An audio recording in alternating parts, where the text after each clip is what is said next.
Good afternoon, everybody, and a big thanks to Bessa, to you and your team for the opportunity today, for getting everyone together here in Melbourne and for the introduction just now.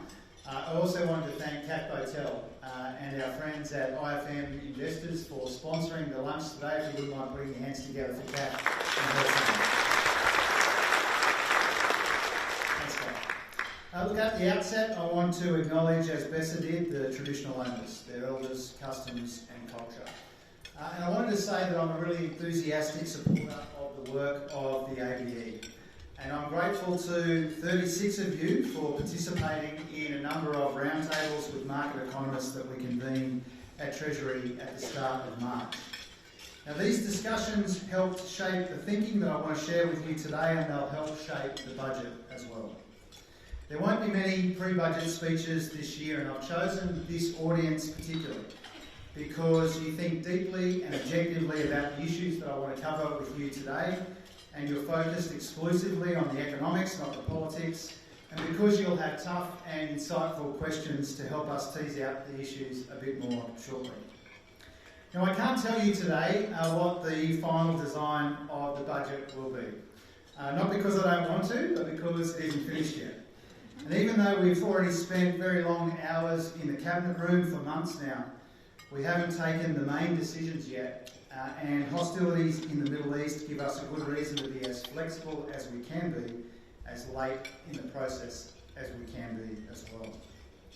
Now, that conflict is a defining influence on global growth and inflation this year, and that's why it will be a defining influence on the May budget as well.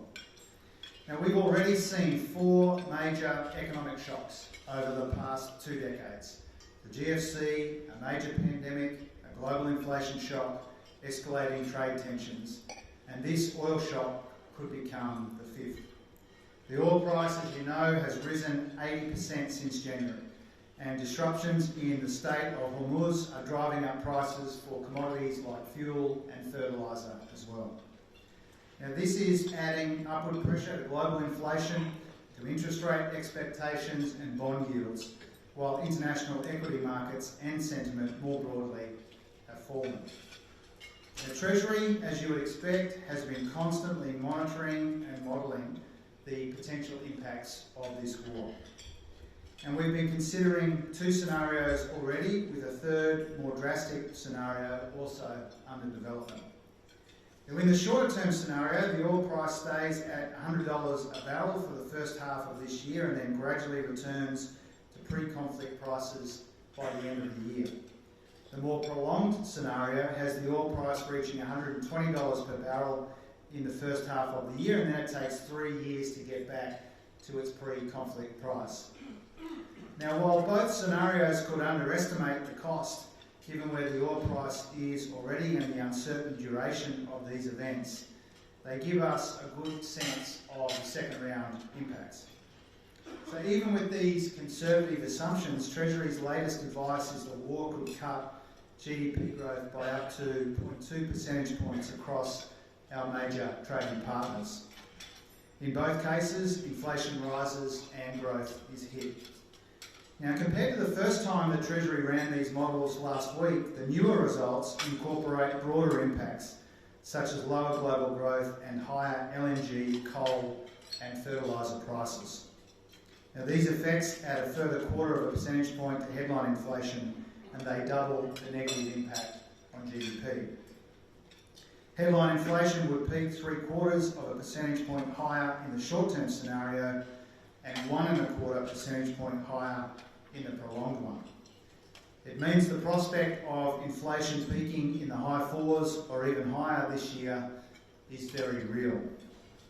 In the short-term case, output will be 0.2% lower around the middle of this year, but this gap will quickly close because the shock would be short-lived. But a more prolonged scenario would obviously leave a bigger scar. There would be an immediate hit to output, but it would build over time as well. Treasury estimates that GDP would be 0.6% lower in 2027, and even by 2029 would still be below where it would have been without this conflict. Around half of the impact to GDP is due to the impact of higher oil. The other half is due to those broader consequences. Now, Treasury, with other agencies, is continuing to undertake detailed modelling and doing the scenario planning on industry and supply chain impacts. And this work is helping to coordinate our response across the Cabinet and now also across the National Cabinet as well, and the Prime Minister has run through the outcomes of that important discussion this morning already. Now, our immediate priority is Australia's fuel security. That's why we're making more supply available for industry and households. We're managing our reserves responsibly, and we're helping to keep fuel flowing to the regions. We're also empowering the ACCC to help ensure households and businesses are paying fair prices at the bowser. And I wanted to welcome the announcement from the ACCC today that they are conducting a number of investigations where there is concern about the behaviour of some of the suppliers. We're also preparing for the risk of a more prolonged disruption, including through work with international partners to help insulate more fuel-exposed industries like farming, transport and mining. The Prime Minister and Minister Bowen will have more to say about this plan for fuel security in the coming days. Now, the war in the Middle East is obviously the most pressing problem confronting the global economy. But my message today is that it reinforces rather than replaces the three core challenges which are shaping the budget in May. And here I want to be really blunt. Before this war, inflation was already too high. Productivity growth had been too weak for 2 decades. And while the global economy was muddling through and Australia had held up remarkably well, the global environment was already volatile. Developments in the Middle East make addressing these three challenges more urgent, not less. This conflict is not the only major challenge we face in our economy, but it does exacerbate the others. It's adding to inflation when it's already too high. It's intensifying uncertainty when it's already elevated. And it's straining our productive capacity, which is already close to its limit. And I want to spend the bulk of my remarks today on these three challenges and the role of the budget in addressing them. I'll outline what the key influences on the budget will mean for our forecasts, what the key policy packages will be and why. But first I wanted to acknowledge that we are approaching these challenges from a position of genuine relative strength. We have faster growth, stronger jobs growth and lower debt than every major advanced economy. And if you go a bit more broadly, across the OECD's 38 members, we have the 11th lowest tax to GDP and the 6th lowest spending to GDP. Our labour market has held up remarkably well. More than 1.2 million jobs have been created since we came to office. And that new data just out in the last hour or two shows that unemployment remained historically low at 4.3%, with 49,000 new jobs created in February. Unemployment has now averaged below 4.25% for the past 4 calendar years for the first time in more than half a century. Wage growth has been above 3% for 3.5 years, the longest consecutive run in more than a decade and a half. And the recent national accounts were also really encouraging. Annual growth in our economy at 2.6% and almost 3-year high. And they confirmed that the main story in our economy in 2025 was the private sector-led recovery. We have seen a big and broad turnaround. It shows up in household consumption, business investment and also dwelling investment. As the Reserve Bank said this week, private demand strengthened substantially more than was expected in mid-2025. Last year, annual private demand growth more than tripled. Public demand growth more than halved. This private sector growth has been welcome, but it's also come with a confronting truth. And that is that even with public demand contributing less, faster than expected growth in private investment and GDP growth, a whiff above 2%, brought unwelcome inflationary pressures. In other words, it didn't take much for the private sector rebound to come up against supply constraints sooner than we expected and sooner than we wanted. And that brings me to this year's interim budget forecasts. Now, as some of you who've worked in the system would know, every year for a treasurer, the budget process kicks off formally, more or less in the same way, and very soon after the release of the December update. Then, around Australia Day, Treasury briefs on budget forecasts, which can jump around a bit as more data lands between then and May. Now, this year there were unwelcome but unsurprising changes on the demand side in these interim forecasts. Even before the conflict, near-term inflation was going to be revised up closer to 4%, broadly in line but perhaps a little lower than the Reserve Bank's outlook. The growth forecasts were being dragged down by a higher exchange rate and changing market expectations for interest rates in the near term, reflecting softer consumption and a smaller contribution from net exports. But this year, in our discussions, there's been a much bigger focus on the supply side, and that's been mirrored as well in our policy deliberations. I think the most consequential shifts in Treasury's interim forecasts go to capacity. Since the end of last year and the beginning of this year, Treasury has revised its assessment of the output gap.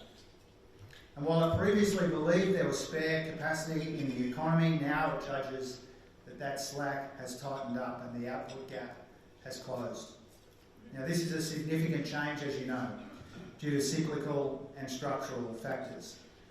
The cyclical factors include the impact of the pandemic on recent productivity outcomes and some recent easing in the participation rate. Treasury has also updated its structural view of the three Ps: productivity, population and participation. It's maintaining its 1.2% long-term productivity growth assumption, but it has changed how we get back there. When we came to government, I accepted Treasury's advice to downgrade the assumption from 1.5% to 1.2%. And that was necessary at the time, after the worst decade for productivity growth in 60 years, but it was rare. It recognised that we had a long-standing challenge, one that is familiar to our global peers.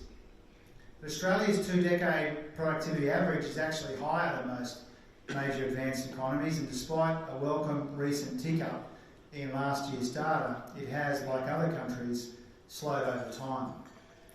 Now, Treasury thinks there is now more uncertainty over the long-term direction of productivity than there has been in the past. There are downside risks, including climate change and rising barriers to trade, but there could also be significant upsides from AI and other technology.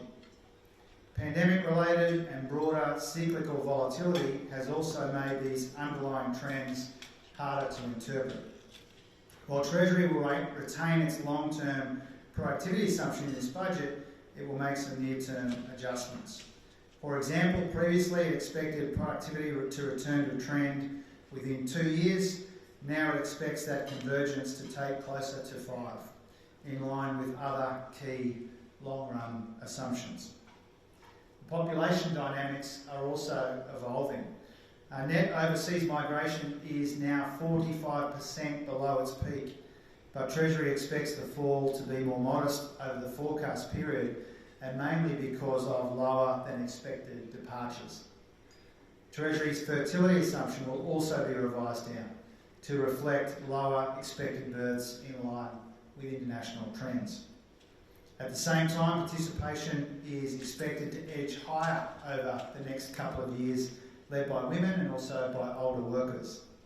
Altogether, it means Treasury's changed its view of potential growth in the near term. This change alone means GDP is now likely to be 1/4 to 1/2 percentage point weaker in the middle years of the forward estimates. A small change in a forecast, but one which tells a bigger story. Not primarily a demand story, but a supply story. A story which brings together the combined challenges of inflation in the near term, productivity in the medium term, and global uncertainty all around us, and which explains why our economy is running close to its speed limit, but still only growing with a two-handle, and which is the primary determinant of the economic strategy at the core of the budget in May. Capacity constraints on the supply side bring together those three main challenges, and they unite our policy strategies as well. It's why our budget preparations are focused on three ambitious reform packages: a savings package, a productivity and investment package, and a tax package as well. Now, these packages are all designed to work together, as you'd expect. If the main constraint that we are collectively facing is capacity, then these packages will help to expand it. More savings to make even more room for the private sector to grow while building fiscal buffers. Productivity enhancing reforms to boost supply, generate higher living standards, and unlock more investment in the process to help the economy grow without adding to those price pressures.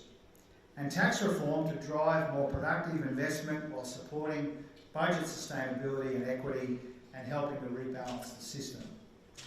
Together, they will form a comprehensive supply-side strategy to expand capacity and boost resilience, to lift potential growth, and to deliver higher wages without more pressure on prices.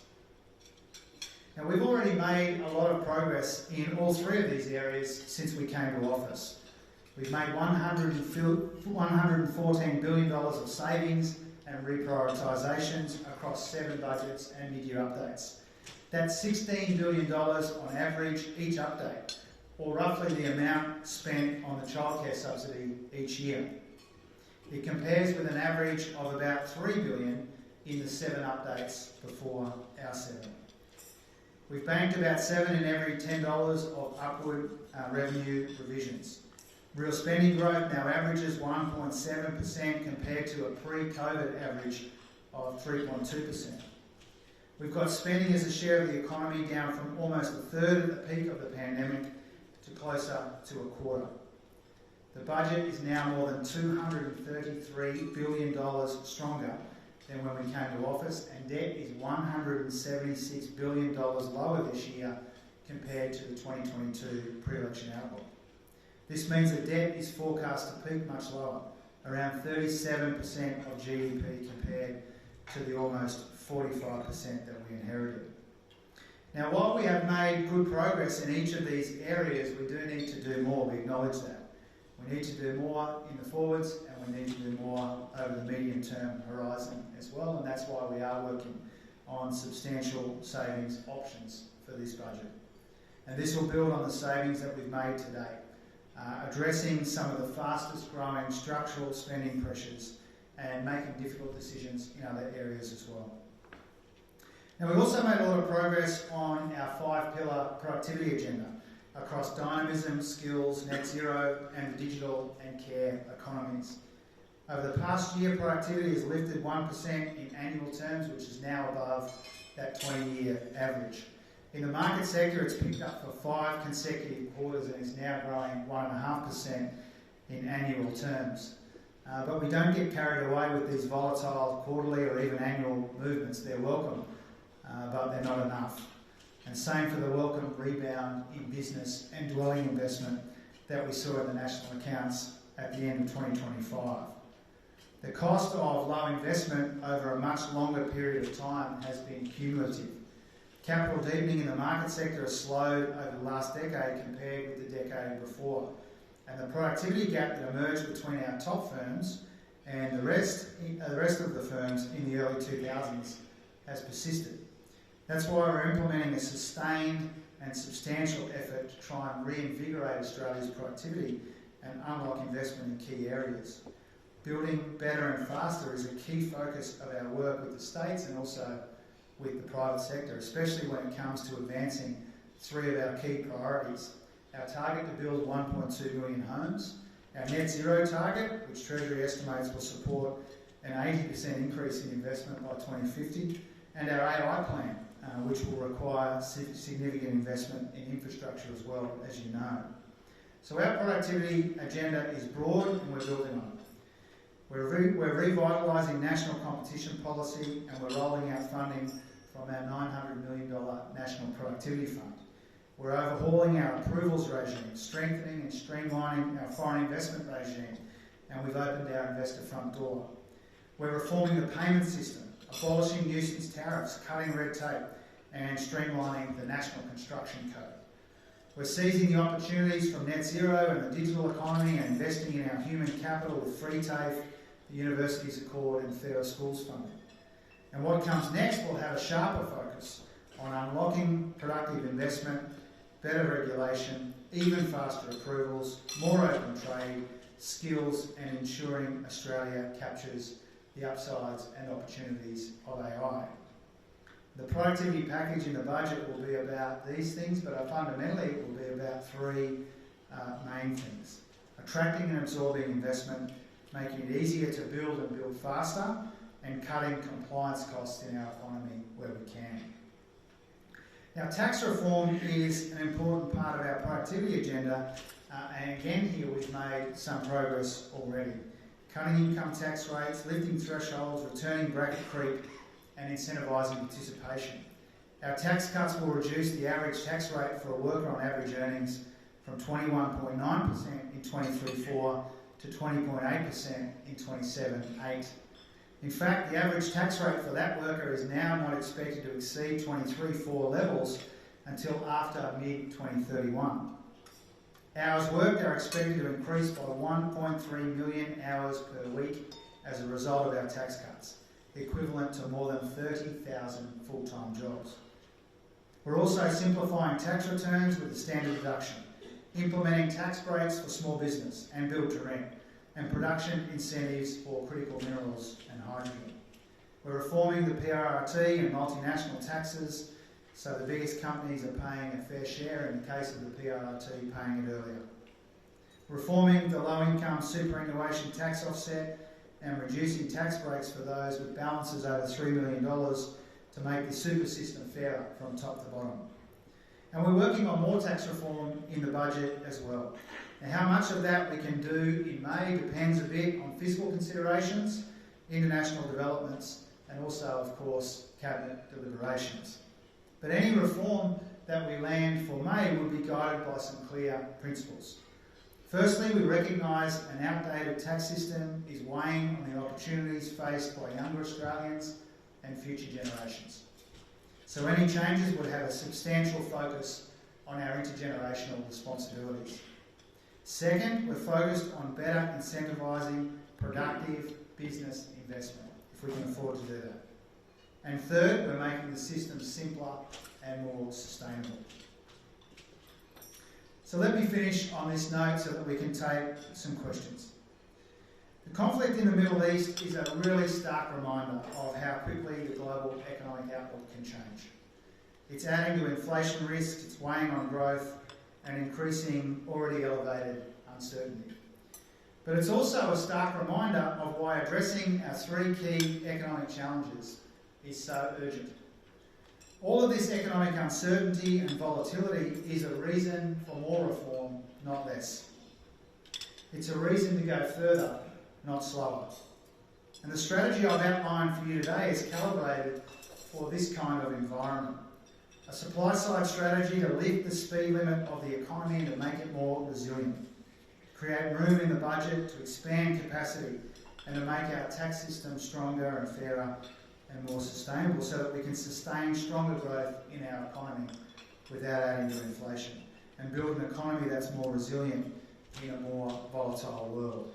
Now, we do approach these challenges from a position of strength. Our labour market is the envy of the world. We have deep capital markets, a world-leading super system, abundant natural advantages in energy and resources, and a public balance sheet in far better shape than most of our peers. But we're not complacent about the risks in the global economy because it is perilous and it is unpredictable. But we will make hard decisions in this May budget.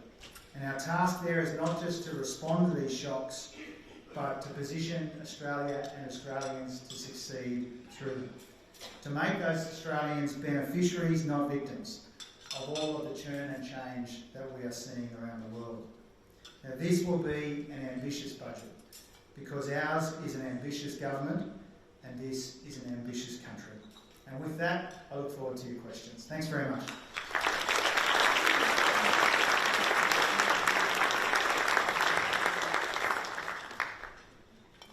Thank you, Treasurer.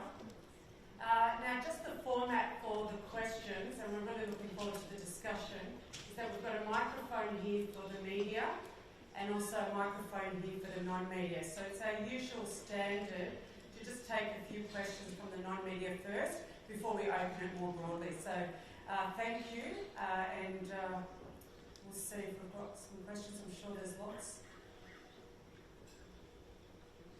If you can just go to the microphone, there's 2 microphones here. I think that, take that first question.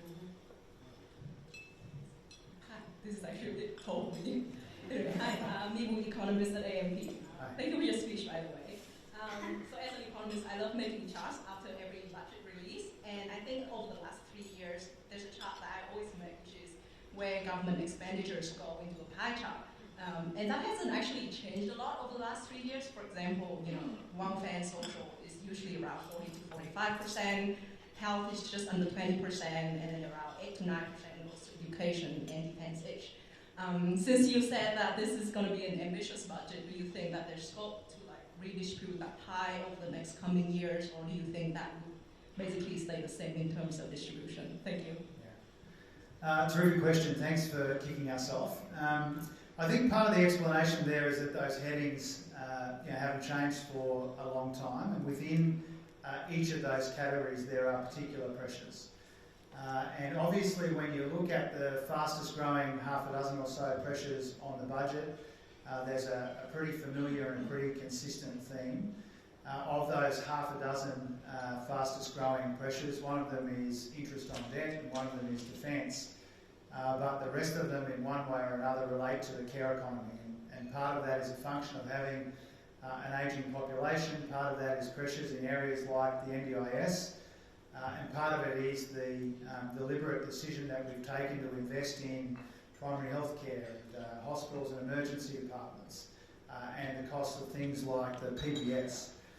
And so if you break down some of those categories, one stat that might be of interest to you and as you go about making your charts this afternoon is that most of, I think around 50% of the increase in payments to GDP, so the change in payments to GDP over the past 2 years, has been across 5 areas: aged care, NDIS, interest on debt, age pension and hospital funding. And so I think that gives you probably a more accurate sense than some of those older categories about how our budget is changing. And what that means for us is we've got to make room for some of these pressures. We've got to make sure that we're spending in these really important areas, that spending is sustainable, that we're getting maximum value for money, that we're providing the level of care that Australians need and deserve and have a right to expect, but that we're making that spending sustainable at the same time, so we're managing some of those pressures. Thanks, Mee. The next speaker, please. Hi, Treasurer. Tim Fawcett from Cisco. You mentioned AI in your presentation remarks and that it would require further investment. Would that be investment from the private sector and the public sector, government sector? And also, do you have any concerns around supply chain and availability of technology products in Australia? Thank you. 2 important questions. I mean, to be upfront in your first question, it feels like we are getting so much interest from the private sector for investment in AI infrastructure. And you saw in the national accounts in the second half of last year, a big driver of that quite substantial rebound in business investment was effectively data centre investment. So we're seeing that flow quite substantially already. So our role in AI is really to help make sure that we're capturing the opportunities, we're protecting people, we're working through often difficult issues in areas like copyright and the like. And so not primarily from our point of view a case for massive government investment, but certainly a role for substantial government leadership. And here I pay tribute to Tim Ayres and Andrew Charlton, but also Michelle Rowland, Amanda Rishworth, Tony Burke, the PM and others. Really this technological revolution driven by AI is a huge focus of the Cabinet. And a lot of us are working on some of these issues. And so there's a lot of investment flowing. We see that overwhelmingly as a good thing. We've got to make sure that that investment is in our interest, and I'm confident that I'm confident that it can be. And now you'll need to remind me of the second part of your question because yeah, the supply chain. Well, obviously when it comes to technology, the big focus in the supply chains is on chips, on capacity, on compute, and once again, you know, it's a finite but extremely valuable resource that you would know a lot about in your line of work, and you'd spend a lot of time thinking about, probably some sleepless nights thinking about as well. And so a lot of our engagement in the private sector is about making sure that we have secure and reliable supply chains for everything related to compute, because in lots of ways that's the ballgame. I'll go to Stephen. You've joined the media line, but as a former chair of the ABA, you'll make a decision. You can join whatever line you like. That's what I thought too, thanks. So Stephen Helmrich from Observatory Group. So you said you're ambitious for reform in the budget, and but you also said that a lot of the deliberations will be subject to Cabinet. So I'm wondering if all your colleagues in Cabinet share your ambition, and or is there a risk that we just get back to cost of living measures that just add to demand and raise the risk of more interest rate hikes? I mean, I'm just kind of asking you what's the vibe in the room. Do they understand the seriousness of what's the position of the economy? Yeah, they definitely do. And the reason I very deliberately finished by saying ours is an ambitious government, not just an ambitious treasurer, in the sense of the policy reform that we all understand is necessary to get us through a difficult period, but also make the most of these tremendous opportunities and advantages that we have as Australians. And the question before about AI is a good example of the high level of ambition right across our cabinet to make sure that we manage the risks in the near term and maximise those opportunities in the longer term as well. And so I am confident that there is appetite in our team. Now, when it comes to why have I quite deliberately said that there is still a lot of deliberation to come, that just reflects the reality. In normal times, most of the decisions would be taken in April, not in March, for a May budget.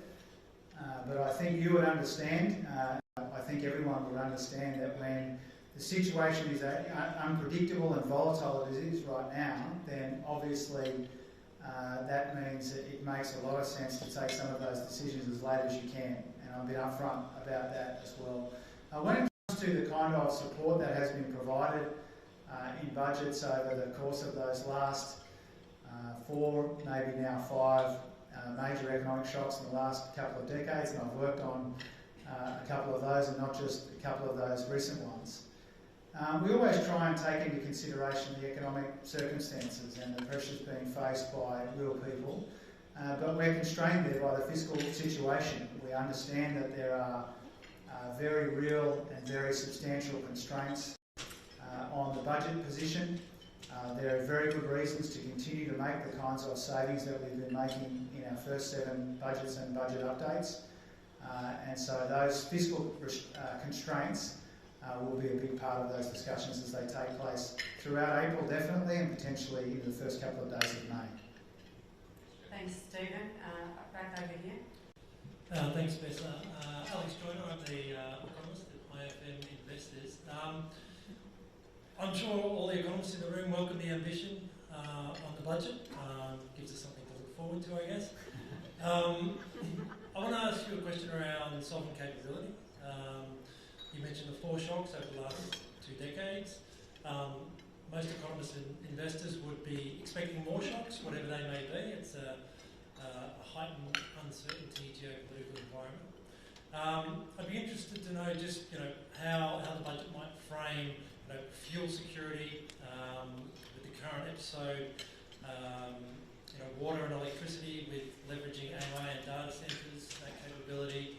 And then I guess the extension to the question is leveraging one of Australia's clear sovereign capabilities, which is capital investment by the superannuation sector, and the part that sector may play in providing some of these solutions. Yeah. Your question, Alex, is a good opportunity for me to thank you and the 35 others who participated in those roundtables in the Treasury building in Canberra a couple of Fridays ago. I appreciate that, and I appreciate the question as well, because it's central to how we think about these big challenges that we confront as a consequence of the conflict in the Middle East, but also some longer standing challenges as well. which are effectively about resilience. And if you look at the Prime Minister's speech yesterday about resilience, you would see that there is a huge emphasis right now on fuel security, as I said a moment ago. But people shouldn't expect those developments on fuel security and fuel policy to wait until the 12th of May. We'll have more to say about that sooner than that via the PM and Minister Bowen. We're working very hard around the clock effectively to come up with a suite of initiatives on fuel security, and the National Cabinet was helpful in that regard today as well. And so on that specific area, some very urgent work is going in right now. And it does lead us to broader questions about sovereignty and security and resilience. And in energy, I think one of the underappreciated elements of our efforts in the energy transformation is obviously by introducing more cleaner and cheaper energy into the system, more renewable energy into the system. That obviously has a very beneficial payoff when it comes to energy sovereignty and energy security. I find it strange that some of the people who are the most critical of the energy transformation are the ones now the most critical of us not having sufficiently diverse stores or sources of energy. We see the energy transformation as a national security play and a national sovereignty play when it comes to energy. AI is another one, you're quite right. And so where it all comes together is for us to learn the lessons of the last four and maybe this fifth economic shock, but not to overlearn it, to recognise that we are a trading nation, very trade exposed nation who has done very well and will continue to do really well out of open markets in the world. And so even our Future Made in Australia agenda is not about some kind of 1950s protectionist model. It's about how we work out how we are indispensable parts of these global supply chains as they become dicier and weaker around the world. How do we play a meaningful and prosperous role in that? And so that guides a lot of our thinking in the budget, but also before the budget, no doubt after it too. Back over here, question. G'day, Treasurer. Shane Wright from The Age and Sydney Morning Herald. This is a bigger room than we normally have our interlocutor sections. Shane only travels for two things, Bessa, for the Reserve Bank Governor and for you. Oh, that's lovely. Pretty close to the truth. Pretty close to the truth. I'm wondering, two-part, the three packages that you described today, are they going to be working together? And does that mean if one part fails to get through the Senate, for instance, then you've got a problem? The second goes to the tax package. You've said, like I think to the PC, you actually said when they were deliberating about business tax reform, that had to pay for itself. Is it going to be tax reform, or are you just going to increase taxes on some and grab the revenue? Thanks, Shane. I think the best way to understand the first part of your question is the three packages will be designed to work together, but how we legislate them will be to be determined. We haven't been kind of anticipating that we would roll up one kind of omnibus bill with every single new part of the budget that isn't in the appropriations bills, but those kind of considerations will be, we'll get into that later on. But the three packages are very, very closely related, quite interlinked, and we consider them to be three parts of one big story rather than three different stories. On tax reform, and I think it's right that you start with the model proposed by the PC, because from time to time people will ask me to come to a definitive view about the model that the PC put out publicly, that we asked them to do as part of that five-pillar work. We asked them to come up with ideas about reforms to company tax system which could pay for themselves. And the reason why I haven't gone out of my way to kind of rule out the proposal that they put, even though we're considering a range of other options which are different to what the PC put out, is because I think it's good to spur the necessary conversation about tax reform, which is fiscally sustainable. And I look around the room at all these familiar faces. We've all been involved, some of us for decades, in questions like this. And the easiest thing in the world is to put out a press release calling for a massive tax cut in one part of the budget and leaving it to others to work out how to make that sustainable. And so we've encouraged people in the business part of this, but more broadly as well, to work out how tax relief in one area could be paid for in other ways, including savings in the budget, not necessarily with tax reform. But I've done a lot of engagement with a lot of very senior business people over the course of the last 6 or 9 months on business tax. And we've made it very clear that we're more likely to get something meaningful up if people can get around some other way, ideally in the business tax system, but some other way that we can make that sustainable. And that continues to be the approach that we've taken. One of the reasons we haven't taken any decisions or landed any final model is because that's one of the key questions.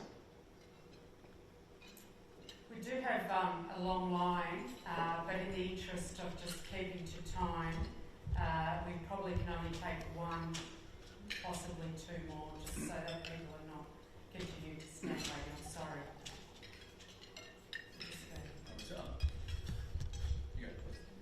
Thank you so much, Tiffany Byrne from Westpac Group. This is a question from a non-economist in the room. Treasury, you spoke about the complex global environment that we're facing into, and those headwinds also extend to challenges in social cohesion globally and the potential for a widening divide in financial wellbeing and resilience between haves and have-nots, between generations, and as we transition towards net zero. You've also talked about the supply side strategy and the importance of women, older workers, and even migration flows in fuelling our economy. How do we best consider key social reform priorities such as the National Plan to End Violence Against Women and Children, the National Plan to End Mistreatment of Older People that was released this week, as key enablers of our economic reform agenda?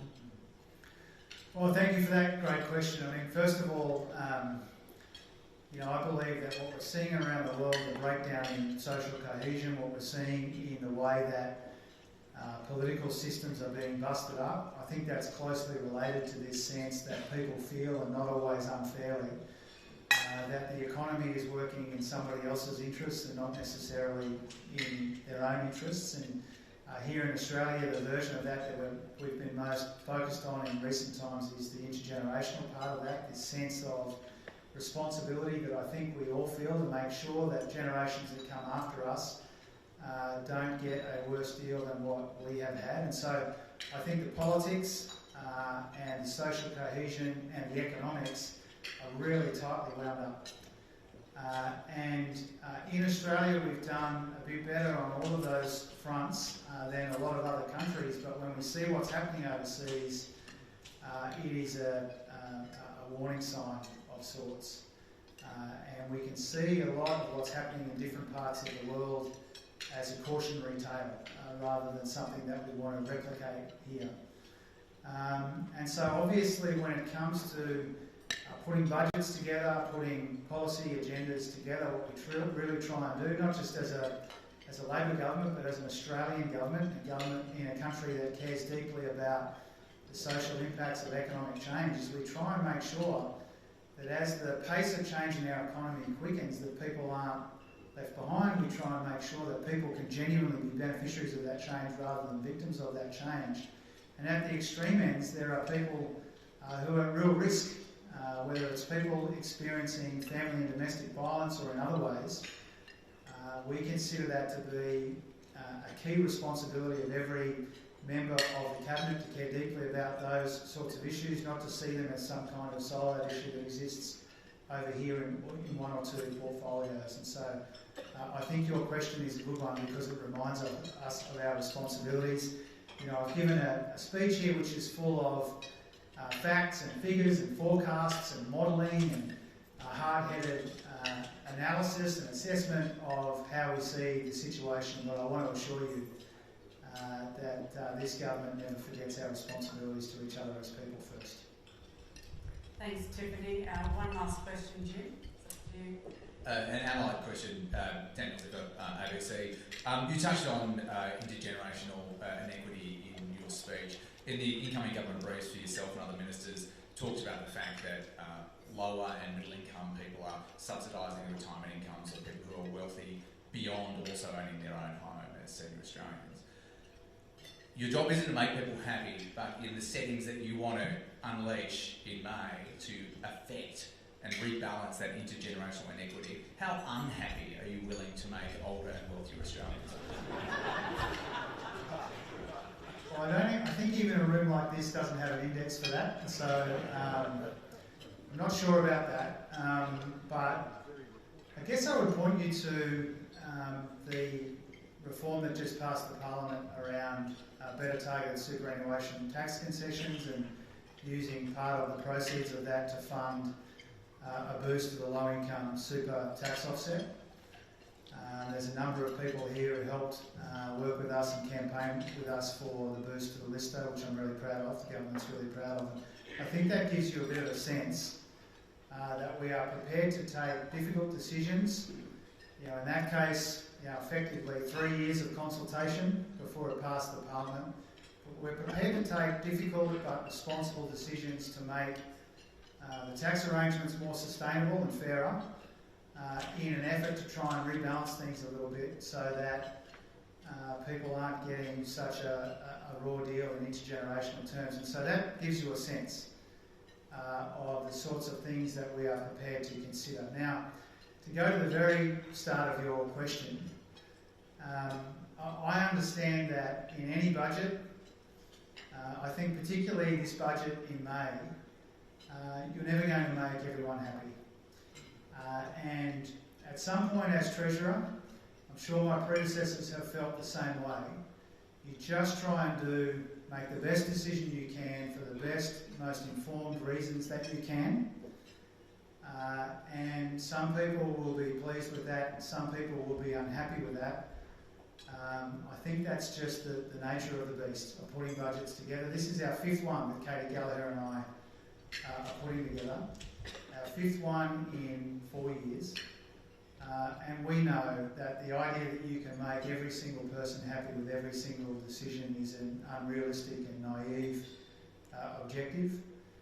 But what's not unrealistic or not naive is the idea that I feel like the Australian people are ready for the sorts of issues that we have been raising with them, the intergenerational issues, the issues around budget sustainability, the fact that our economy, which is stronger in many ways than all of the major advanced economies, it's still got these three big pressing problems that we can't, as a responsible group of people, ignore. And so I feel like the community, even though it's under maximum pressure, cost of living pressure and other pressures, I feel like there is a level or a layer of understanding in the community that sometimes hard decisions are warranted. And so my job as the Treasurer, the responsibility that I embrace, is to take the right decisions for the right reasons, but also to spend time explaining to people why they're necessary. And that's a big reason why I'm here with you today.